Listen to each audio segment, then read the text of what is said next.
नमस्कार दोस्तों, स्वागत है आपका हमारे चैनल प्रवीण करियर पॉइंट पर। आज के इस वीडियो में हम बात करने जा रहे हैं एनसीईआरटी 11th हिस्ट्री का सेकंड चैप्टर है लेखन कला और शहरी जीवन। इसमें हम समझेंगे मेसोपोटामिया की सभ्यता। आप एक चीज़ को समझिए, जब भी विश्व की प्राचीनतम सभ्यताओं का जिक्र होगा तो उसमें मेसोपोटामिया की सभ्यता का जिक्र अवश्य होगा। और एक सभ्यता भारत में भी है, हड़प्पा सभ्यता। आपने पिछली कक्षाओं में पढ़ा होगा कि हड़प्पा सभ्यता और मेसोपोटामिया सभ्यता एक दूसरे से भली भांति परिचित थे और ये दोनों सभ्यताएं आपस में व्यापार भी किया करते थे। अगर हम मेसोपोटामिया की सभ्यता की बात करें तो ऐसा कहा जाता है कि शहरी जीवन की शुरुआत इसी सभ्यता में हुई और यह सभ्यता फरात और दजला नदी के बीच स्थित क्षेत्र में है। वर्तमान में यह क्षेत्र इराक में है।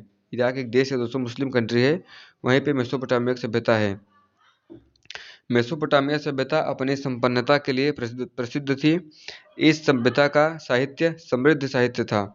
ये गणित तथा खगोल के लिए प्रसिद्ध थे।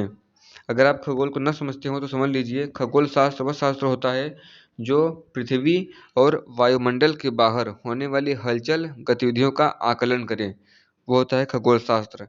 इनकी लेखन प्रणाली भी काफ़ी अच्छी थी। मेसोपोटामिया और उसका भूगोल हम समझ लेते हैं क्या है। इराक भौगोलिक विविधताओं वाला देश है। पूर्व में इसके क्या है, पूर्व में हरे भरे ऊंचे नीचे मैदान, पर्वत श्रृंखला, यहाँ स्वच्छ झरने, जंगली फूल, पर्याप्त वर्षा उपलब्ध होती है। अगर हम उत्तर की बात करें तो उत्तर में ऊंची भूमि है, स्टेपी घास के मैदान हैं, पशुपालन किया जाता था। दजला दजला की सहायक नदियाँ ईरान के पहाड़ी प्रदेशों में जाने के परिवहन का अच्छा साधन थी। अब एक चीज़ को समझिए दोस्तों, मान लीजिए आपको 150 किलोमीटर जाना है, ठीक है, 150 किलोमीटर। अगर आप किसी कच्चे रास्ते से जाएंगे तो आपके जानवर के लिए चारा चाहिए, पानी चाहिए या फिर तमाम तरह की चीज़ें चाहिए। और अगर आप वही रास्ता किसी जल से तय करते हैं, यानी कि जेल से जाते हैं, तो आपको केवल एक नाव चाहिए। उसमें ना कोई जानवरों का झंझट है, न किसी भी प्रकार का झंझट है।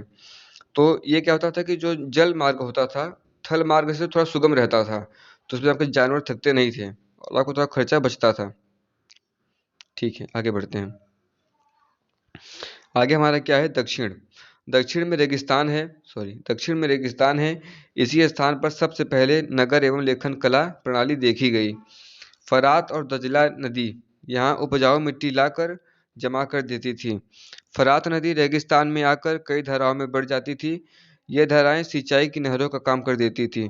मान लीजिए ये हमारी फरात और दजला नदी हैं, ठीक है, ये नदी हैं।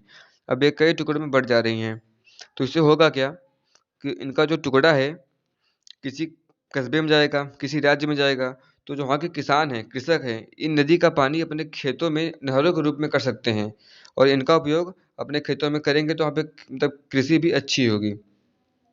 चलिए आगे बढ़ते हैं। उससे क्या होता था कि गेहूँ, जौ, मटर, मसूर की खेती में सिंचाई की जाती थी। अब हमारा आता है कृषि और पशुपालन। उत्तरी मेसोपोटामिया के मैदानों में 7000 से 6000 ईसा पूर्व के लगभग खेती शुरू हुई थी। कृषि कार्य के लिए पर्याप्त वर्षा हो जाती थी। शीतकालीन वर्षा के पश्चात यहाँ छोटी छोटी झाड़ियाँ और घास उग जाती थी, जिनसे भेड़ बकरियों को घास मिल जाती थी। दक्षिणी मैदान दक्षिणी मैदानी हिस्से को सुमेर कहा जाता था। दोस्तों इसे आप याद कर लीजिए कि जो मेसोपोटामिया का दक्षिणी मैदान का हिस्सा है उसे कहते थे सुमेर, और यहाँ के लोग सुमेरियाई भाषा बोलते थे। दोस्तों अगर आप हमारे चैनल पर नए हैं तो प्लीज़ हमारे चैनल को सब्सक्राइब करिए और बेल आइकन को भी प्रेस करिए, और अगर आपने इस वीडियो को लाइक नहीं किया है तो लाइक भी कर दीजिए। अब हमारा आता है शहरीकरण का महत्व। मेसोपोटामिया में लगभग 3000 ईसा पूर्व में प्राचीनतम नगर उभर कर सामने आए। एरिडू, उर, उरूक, लारसा आदि प्राचीन सुमेर के महत्वपूर्ण नगर थे। इसे आप याद कर लीजिए दोस्तों। आपसे पूछ सकता है कि बताइए सुमेर के कुछ प्राचीनतम नगर कौन कौन से थे, तो आप बता सकते हैं कि प्राचीनतम नगर थे एरिडू, उर, उरूक, लारसा आदि। अब आता है मेसोपोटामिया में कुछ सुप्रसिद्ध नगर। तो मेसोपोटामिया में कौन कौन से नगर हैं, बेबीलोन, निनवेह, असूर, मारी, ये चार इनके नगर हैं, ठीक है। आगे बढ़ते हैं। आगे क्या है कि शहर विशाल संख्या में लोगों के रहने का एकमात्र स्थान नहीं थे, वरन अनेक महत्वपूर्ण गतिविधियों का भी था, मतलब उनका गतिविधियों का उत्तरदायी भी था। शहरों के लोग आत्मनिर्भर नहीं थे, वे ईंधन और खाद्यान्न के लिए पूरी तरह से ग्रामों पर निर्भर थे। अब आप फिर एक चीज़ को समझिए कि मान लीजिए एक किसान है, ठीक है, एक किसान है वो किसान अपने खेतों पे कुछ अनाज पैदा कर रहा है, मान लीजिए गेहूँ पैदा कर रहा है और गाय भैंस रख के दूध भी कर रहा है, तो वो खाद्यान्न के मामले में आत्मनिर्भर है। अगर कोई शहर का आदमी है, वो किसी फैक्ट्री में काम कर रहा है, तो फैक्ट्री में काम करने से क्या होगा कि उसे मान लीजिए पैसा मिल जाएगा, कुछ सुख सुविधाएं मिल जाएंगी। लेकिन अगर अगर जब बात खाद्यान्न की आती है, खाने पीने की आती है, तब उसे किसानों की तरफ देखना पड़ेगा। तो यानी कि किसान लोग कुछ मामलों में उनकी जीविका चल जाए, इस मामले में आत्मनिर्भर हैं। लेकिन अगर हम शहर की बात करें या फिर जो श्रमिक लोग हैं, जो काम करते हैं किसी मिल फैक्ट्री में, वो पूरी तरह से आत्मनिर्भर नहीं हैं। अब आता है हमारा शहरीकरण में महत्वपूर्ण सहायक कारक। क्या कारक है कि मंदिर, पहला सबसे मेन कारक हमारा मंदिर है। मंदिर में क्या है कि अधिकांश काश्यकालीन सभ्यताओं में शहर का विकास मंदिर के चारों ओर हुआ। अब कैसे हुआ आप इसे भी समझिए।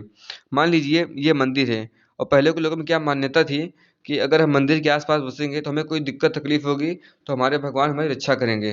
तो बस इसी सोच इसी धारणा में, जैसे ये हमारा मंदिर है मान लीजिए, यहाँ पे अपने हमने भगवान को रख दिया है। अब उसके आस-पास कुछ लोगों ने अपना घर बना लिया, एक लोगों ने यहाँ घर बना लिया, फिर एक घर यहाँ बन गया। ऐसे करते-करते मंदिर के चारों ओर बसते-बसते एक शहर टाइप बन गया।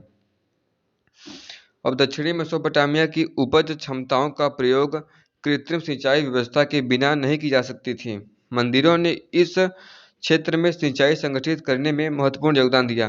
पहले क्या था कि दक्षिणी मेसोपोटामिया की उपज क्षमताओं का प्रयोग कृत्रिम सिंचाई व्यवस्था के बिना, यानी कि जो लोग खुद से सिंचाई करते थे उसकी व्यवस्था नहीं हो पाती थी।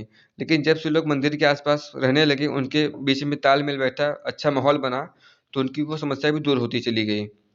एरिडू, उकैर, उरूक जैसे महत्वपूर्ण नगरों का विकास मंदिर के चारों ओर फैलने से ही हुआ। हमारा अगला है उन्नत व्यापार। व्यापार शहरीकरण का एक महत्वपूर्ण कारक है। व्यापार के द्वारा नगरों में बनने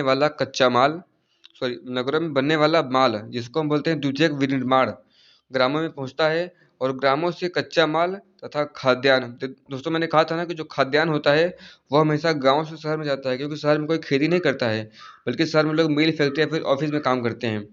तो खाद्यान्न शहरों में भेजा जाता है।